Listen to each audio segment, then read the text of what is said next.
The Director General of WAU Teaching Hospital said some patients in need of immediate surgical operation are offering fuel due to a shortage at the facility. Dr. Thon Mangok told iRadio the hospital has been faced with a lot of bureaucracy from the state government to acquire fuel on time. Mangok said the facility has not received any fuel supply from the state authorities since the beginning of this month. The government has some issues and is not able to bring fuel, and it cannot help us, he said. On Thursday, a lawmaker in the state said that the hospital was in a terrible stage and demanded that the government pay necessary attention to it. Camis Dahia Omar, the chairperson of Health Service Committee at the State Legislative Assembly, urged the government to equip and support the state hospital.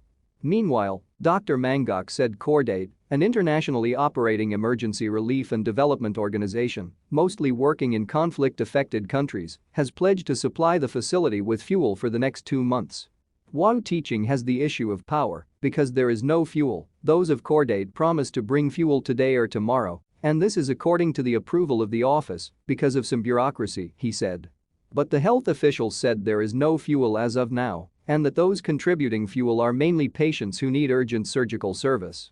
And some patient who are in serious need operation, the surgery doctor told him that I cannot do the operation because there is no fuel, and if there fuel I will do it. He brought fuel voluntarily, and then he was operated.